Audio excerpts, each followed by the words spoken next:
Hello guys, welcome to JJM bright future. तो कैसे हैं आप सब। तो आज हम अपनी नेक्स्ट पोएम पढ़ेंगे, कीपिंग क्वाइट।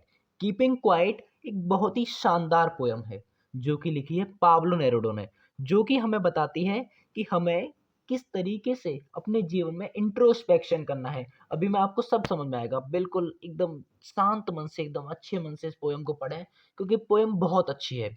कीपिंग क्वाइट जो है वो पाब्लो नेरुडो ने लिखी है और ये जो इसकी जो मेन थीम है ना वो है इंट्रोस्पेक्शन। अब समझ लेते हैं ये इंट्रोस्पेक्शन क्या होता है। इंट्रोस्पेक्शन होता है वी कैन अंडरस्टैंड आवरसेल्व्स, यानी हम खुद को समझें, हम अपने आप को समझें, हम दूसरों को समझें, हमारे अंदर एक म्यूचुअल अंडरस्टैंडिंग डेवलप हो। देखो, फीलिंग ऑफ म्यूचुअल अंडरस्टैंडिंग, हमारे अंदर एक म्यूचुअल अंडरस्टैंडिंग की एक भावना डेवलप हो, हम एक दूसरे को जानें, एक दूसरे को समझें, एक दूसरे से प्यार करें। एक ऐसी पोएम है बहुत अच्छी। तो चलिए शुरू करते हैं इस पोएम को पढ़ना। मैं रीडिंग करूंगा। पहले हम रीडिंग करेंगे पोएम की, उसके बाद हम इस पोएम का जो मीनिंग है उसे समझेंगे। और देखो, मैं मेन थीम तो इसकी यही है कि ये पूरी पोएम जो है इंट्रोस्पेक्शन के इर्द गिर्द घूमेगी। लेकिन अभी पहले मैं इसकी रीडिंग करूंगा, उसके बाद मैं आपको इसकी सारी इसको समझाऊंगा, फिर इसके सारे पोएटिक डिवाइसेस और जो भी पीवाईक्यूज आने वाले हैं ना, जो भी प्रीवियस ईयर क्वेश्चंस हैं, जो भी हर बार पूछे जा रहे हैं, जो क्वेश्चन जिनके जिनके आने के चांसेस पेपर में बहुत ज़्यादा रहते हैं, फिर हम उनको डिस्कस करेंगे। ओके, तो चलिए मैं इस पोएम को पढ़ता हूँ। Okay, now we will count to 12 and we will all keep step for once on the face of the earth let's not speak in any language, let's stop for 1 second and not move our arms so much. तो guys, अब जो poet हैं वो बता रहे हैं कि मैं 12 तक गिनूंगा और मैं 12 तक गिनूंगा और हम सब शांत हो जाएंगे। ये पहली बार होगा इस धरातल पर, इस धरती पर, कि हम किसी भी भाषा में नहीं बोलेंगे। वो कह रहे हैं कि आओ, ये इस पृथ्वी के चेहरे पर हम किसी भी भाषा में नहीं बोलें। आओ कुछ सेकंड के लिए रुकें और अपनी शरीर के, यानी आर्म्स जो शब्द है ना, आर्म्स, देखो आर्म्स के दो मतलब होते हैं। एक तो हमारी शरीर यानी भुजा, जो शरीर के अंग होता है, एक भुजा, ठीक है, और दूसरा मतलब होता है आर्म्स का हथियार। तो लेकिन यहाँ पर उनका मतलब भुजा से है, हम मतलब शारीरिक अंगों से मतलब है, यानी कि हम अपने जो बॉडी के पार्ट्स हैं ना उनको बिल्कुल मूव नहीं करेंगे और हम अपने शरीर के अंगों को बिल्कुल नहीं हिलाएंगे। And not move our arms so much. Okay, यहाँ तक तो आपको सब समझ में आ गया। तो इसमें poet will count up to 12। अब गाइज क्वेश्चन आता है कि पोइट 12 तक ही क्यों गिनेंगे, 12 तक ही क्यों गिनेंगे। क्योंकि देखो गाइज, जो 12, हम जानते हैं कि एक ईयर में 12 मंथ्स होते हैं, ठीक है ना, और एक दिन में 12 ही आवर्स होते हैं, ठीक है ना। और एक जो 12 होता है ना, वो जैसे हमारे हिंदू कैलेंडर के या फिर हमारे इंडियन कल्चर के हिसाब से जो ऑस्पिशियस नंबर होता है वो जैसे 7 होता है, ठीक है, 21 होता है, ऐसे ही वहाँ का जो ऑस्पिशियस नंबर है, एक बहुत ही ऑस्पिशियस नंबर है, किसके हिसाब से, ग्रेगरियन कैलेंडर के हिसाब से, ठीक है ना। उनका जो ग्रेगरियन कैलेंडर है उसके हिसाब से जो 12 है वो बहुत ही ऑस्पिशियस नंबर माना जाता है, इसलिए पोइट जो है 12 तक गिनेंगे, ठीक है ना।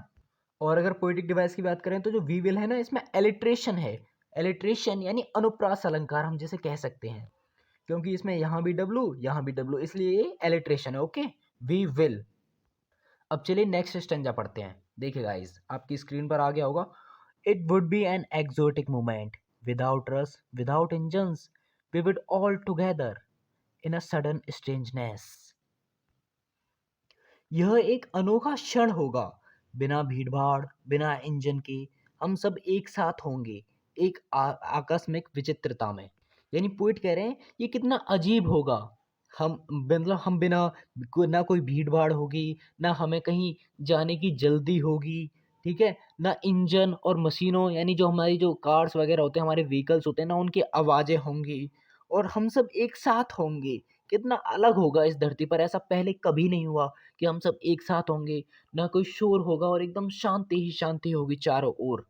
और देखो गाइस, इसमें क्या सिंबलाइज किया है पोइट ने, इसमें सिंबलाइज किया है ब्रदरहुड, यानी कि भाईचारा। हम सब एक साथ होंगे, हम सब एक साथ होंगे, तो कितना अजीब होगा, कितना अच्छा होगा। हम सब एक साथ होंगे, हम सब एक साथ एकदम एक अलग ही आनंद की अनुभूति होगी।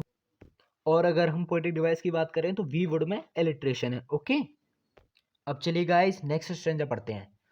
Fisherman in the cold sea would not harm whales, and the man gathering salt would look at his hurt hands. यानी कि जो समुद्र में मछुआरे हैं वो मछलियों को नुकसान नहीं पहुंचाएंगे, और जो व्यक्ति नमक इकट्ठा कर रहे हैं वो अपने घायल हाथों को देख पाएंगे। तो इसमें पोइट ने क्या सिंबलाइज किया है कि हम सब पैसा कमाने के चक्कर में, या फिर हम कह सकते हैं अगर हम लिवलीहुड के चक्कर में इतने ज़्यादा हम वो हो गए हैं कि हम नेचर को हार्म कर रहे हैं, हम व्हेल्स को नुकसान पहुंचा रहे हैं। हम ये नहीं देख रहे हैं कि हमारा शरीर कैसा होता जा रहा है, हमारा भले ही चोट लगी हुई है, हमें भले ही चोट लगी हुई है, लेकिन हम फिर भी लगातार काम किए जा रहे हैं, काम किए जा रहे हैं, हम नेचर को हार्म पहुंचा रहे हैं। ठीक है ना? अभी इसमें बहुत कुछ आएगा आगे, अभी इसमें आएगा पेड़ों को काटने, सब कुछ आएगा, डिफॉरेस्टेशन वगैरह सब कुछ आएगा। लेकिन इसमें क्या है, ये किसको सिंबलाइज कर रहा है? ये हार्मिंग द नेचर। ओके। तो जैसा जो फिशरमैन है, अगर मान लो अगर हम एक साथ इंट्रोस्पेक्शन करेंगे, हम सब एक साथ होंगे, हम सब एक साथ बैठेंगे, हम बिल्कुल ना कुछ बोलेंगे ना अपने हाथों को चलाएंगे, तो जो फिशरमैन है यानी जो मछुआरे हैं, वो क्या करेंगे, वो जो कोल्ड सी में है, मतलब फिशरमैन किस में है, कोल्ड सी में, यानी उन्हें ठंड लग रही है, फिर भी वो लगातार नेचर को हार्म किए जा रहे हैं। वो भी क्या करेंगे, वो भी उन व्हेल्स मछलियों, व्हेल्स से मतलब है यहाँ पर मछलियाँ, जितनी भी मछलियाँ होती हैं, ठीक है, उन्होंने एक ही वर्ड से यूज कर दिया व्हेल से, यानी जो भी मछलियाँ हैं उनको हानि नहीं पहुंचाएंगे। और जो जो व्यक्ति जो क्या कर रहा है, अपने लिवलीहुड के लिए अपने अपने शरीर को नुकसान पहुंचा रहा है, अपने हाथों को लगातार जो नमक को इकट्ठा करते हैं, उनको देखा होगा उनके हाथ जो बिल्कुल छिल जाते हैं, उनके हाथों में छाले पड़ जाते हैं, उनके हाथ बिल्कुल बेकार हो जाते हैं। ठीक है ना? उन्हें बहुत तकलीफ होती है, लेकिन वो फिर भी लिवलीहुड के लिए क्या क्या करते हैं, लिवलीहुड के लिए अपना दिन रात काम कर रहे हैं। वो भी सब रुक जाएंगे और अपने हाथों को देखेंगे, यार कितनी ज़्यादा चोट लग गई है, कितनी ज़्यादा हर्ट, मैं कितना हर्ट हो चुका हूँ, मेरे हाथ कितने हर्ट हो चुके हैं। ठीक है ना? तो एकदम सब शांत होंगे, एकदम ब्रदरहुड होगा। ठीक है ना? ओके। अब चलिए नेक्स्ट स्टैंजा पढ़ते हैं। Those who prepare green Wars, Wars with gas, Wars with fire, victory with no survivors, would put on clean clothes and work about their brothers in the shade doing nothing। यानी अगर मैं हिंदी में कहूँ, हिंदी में अगर मैं इसकी, तो वो जो हरित युद्ध की तैयारी कर रहे हैं, यानी कि जो हरित युद्ध यानी कि इसमें हरित युद्ध से मतलब है डिफॉरेस्टेशन, डिफॉरेस्टेशन। ठीक है ना? हम जो लगातार पेड़ों को काट रहे हैं उसे बोला जाए ग्रीन वॉर्स। उसे किससे सिंबलाइज किया गया है? ग्रीन वॉर से सिंबलाइज किया गया है। ठीक है? Wars with gas, Wars with fire, जो कि हम गैस के साथ युद्ध लड़ रहे हैं। ठीक है ना? अलग अलग अलग तरीके के एटम बम बना रहे हैं। ठीक है ना? वो क्या है? ये सब रुक जाएंगे। Victory with no survivors, victory with no survivors. अगर हम एक दूसरे को हानि पहुंचाएंगे, अगर हम एक दूसरे के ऊपर अटैक करेंगे, अगर हम एक दूसरे के साथ अगर हम दुर्व्यवहार करेंगे, तो सोचो कौन बचेगा? बस सब यही तो सोचेंगे, मैं ऐसे मार दूं, वो मुझे मार दे, मतलब अगर हम एक दूसरे को मारते चले जाएंगे, हम एक दूसरे को मारते चले जाएंगे, फिर बचेगा कौन? Victory with no survivors. फिर ऐसी जीत का क्या फायदा, जब कोई सर्वाइवर ही नहीं होगा, जब कोई बचेगा ही नहीं। तो हम अगर मान लो एक दूसरे को अगर हम ऐसे ही, अगर हम ये जो युद्ध चल रहे हैं, तो जैसे अभी हमें युद्ध हो रहे हैं अलग अलग कंट्रीज के बीच में, तो अगर ये सब खत्म हो जाएंगे तो फिर बचेगा कौन? ऐसी विक्ट्री का क्या फायदा, जब जब कोई बचेगा ही नहीं, तो फिर विक्ट्री विद नो सर्वाइवर्स। तो फिर किसके लिए ये युद्ध लड़े जा रहे हैं?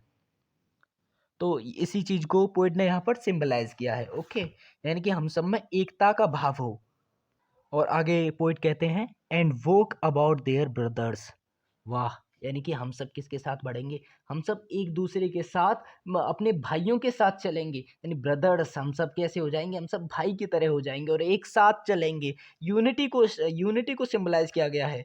किसको सिंबलाइज किया है? यूनिटी को बताया गया है कि हम सब में एकता होगी तो कितना अच्छा होगा। और गाइज ये जो है ना, would put on clean clothes, ये जो क्लीन क्लॉथ्स है ना, क्लीन क्लॉथ्स का क्या मतलब है? हम हमारा एक अलग पर्सपेक्टिव होगा, new perspective. Okay, new perspective in the shade doing nothing. हम सब किस में होंगे? हम सब छाया में होंगे। छाया का मतलब है कि हम सब आराम से रहेंगे और हम सब अपने भाइयों के साथ चलेंगे, फिर आराम से शेड में चलेंगे, मतलब हमें कोई भी तकलीफ नहीं होगी और हम बिल्कुल कुछ नहीं करेंगे। चलिए गाइज नेक्स्ट स्टेंजा पढ़ते हैं। What I want should not be confused with total inactivity. Life is what it is about. I want no truck with death. If we were not so single minded about keeping our lives moving and for once could do nothing, perhaps a huge silence might interrupt this sadness of never understanding ourselves and of threatening ourselves with death. यानी what I want should not be confuse, यानी जो मैं चाहता हूँ उससे गलत मत समझना। विथ टोटल इनएक्टिविटी, उससे ये मत समझना कि मैं टोटल इनएक्टिविटी चाह रहा हूँ। देखो गाइस, टोटल इनएक्टिविटी का मतलब होता है डेथ। टोटल इनएक्टिविटी मतलब डेथ, यानी पोइट ये नहीं चाह रहे हैं कि डेथ हो जाए सब। मतलब पोइट पोइट का मतलब डेथ से नहीं है कि एकदम सब अगर शांत हो जाएंगे तो इसका मतलब डेथ हो जाएगी। नहीं गाइस, डेथ से मतलब नहीं है, टोटल इनएक्टिविटी से बिल्कुल भी लोगों को भ्रमित नहीं होना है। Life is what is about, I want no truck with death, यानी कि पोइट कोई भी डेथ का यानी मृत्यु से लदा हुआ ट्रक नहीं चाहते हैं।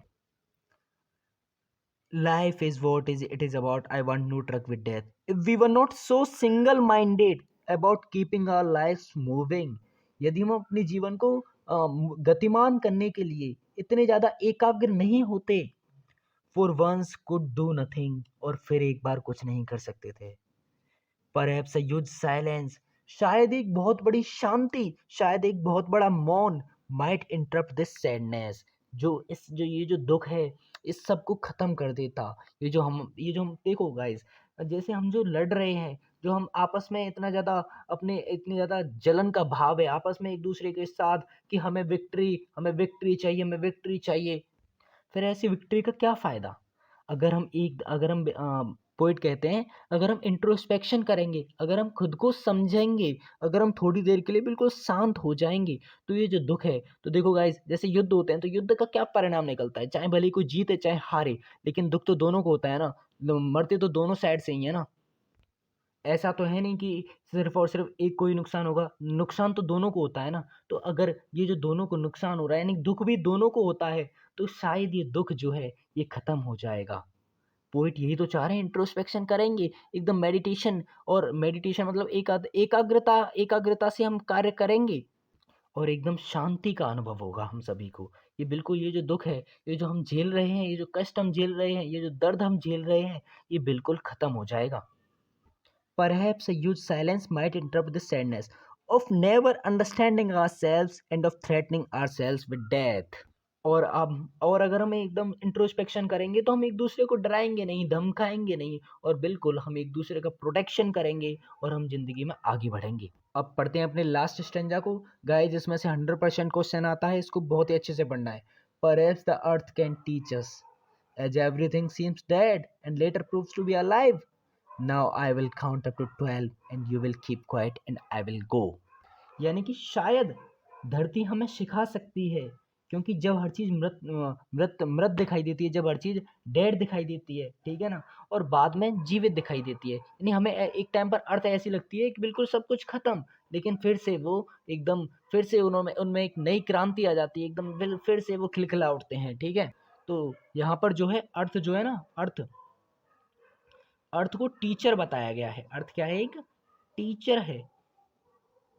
और अर्थ का क्या किया गया है? इसमें पर्सोनिफिकेशन किया गया है, ठीक है ना। इसमें एक क्वेश्चन आ जाता है कि अर्थ मतलब इसमें कौन सा पोएटिक डिवाइस है, तो इसमें पर्सोनिफिकेशन किया गया है, यानी कि अर्थ को एक टीचर बताया गया है, अर्थ को एक जीवित बताया गया है। और आगे पोइट कहते हैं कि अब मैं 12 तक गिनूंगा और आप सब शांत हो जाएंगे और मैं चला जाऊंगा। Okay, thank you guys. यही हमारी पोयम थी, हमने सारी पोएटिक डिवाइस को डिस्कस किया, हमने इस पोयम को बहुत ही अच्छे से समझा। अगर आपको भी ये पोयम अच्छे से समझ में आई हो तो आज आप भी एक शपथ लें कि आप भी लोगों को कभी कोई नुकसान नहीं पहुंचाएंगे गाइस। हम अगर एटम बम बना रहे हैं, अगर हम साइंस का थोड़ा अच्छे से यूज करें, तो हम इनसे निपटने के लिए कुछ ऐसी चीज़ें बनाएं, हम कुछ और बनाएं जिससे लोगों का भला हो, जिससे लोगों के जीवन में प्रकाश आए, जिससे लोगों के जीवन में एक अलग खुशहाली आए। गाइस, जाते जाते कुछ इंपॉर्टेंट क्वेश्चन। सबसे पहला इंपॉर्टेंट क्वेश्चन है, what does earth teach us, यानी कि हमें पृथ्वी क्या सिखाती है। तो earth teach us how everything comes to an end and come back to life again, यानी हमें पृथ्वी ये सिखाती है कि कैसे हर चीज़ का एक एंड हो जाता है और दोबारा से कैसे वो चीज़ जीवित हो जाती है। और गाइस दूसरा क्वेश्चन है, व्हाई डज पोएट से let's not speak in any language, यानी कि कवि ऐसा क्यों कहते हैं कि हम किसी भी भाषा में नहीं बोलेंगे। क्योंकि जो लैंग्वेज होती है ना, ह्यूमन मेड बैरियर है, ये लैंग्वेज को हमने खुद बनाया है, ठीक है ना। हर हर देश की एक अलग लैंग्वेज होती है, हर क्षेत्र की एक अलग लैंग्वेज होती है। तो अगर हम किसी भी भाषा में नहीं बोलेंगे तो हमें एक हमारे हमारे अंदर एक स्ट्रेंथ आएगी, किसकी, टुगेदरनेस की एक स्ट्रेंथ आएगी, हमारे अंदर एकता का भाव आएगा कि हम सब एक हैं, हम सब कोई अलग नहीं है। और गाइस लास्ट क्वेश्चन आता है, इसका सेंट्रल आइडिया क्या है। तो इसका जो सेंट्रल आइडिया है ना, वो है मैसेज ऑफ ब्रदरहुड, यानी कि इसमें जो भाईचारे का जो मैसेज दिया है कवि, जो पोइट है उन्होंने किसका मैसेज दिया है, ब्रदरहुड का मैसेज दिया है। और ब्रदरहुड कहाँ पर, not only with in the country, सिर्फ और सिर्फ एक देश में नहीं बल्कि पूरे संसार में, बट अक्रॉस द वर्ल्ड, यानी पूरे संसार में हमारे अंदर एक भाईचारे का भाव आएगा। और क्या है, इंट्रोस्पेक्शन करें, और मैंने आपको पूरा बता ही दिया है, पूरा लिख दोगे। Thank you guys, bye bye, take care.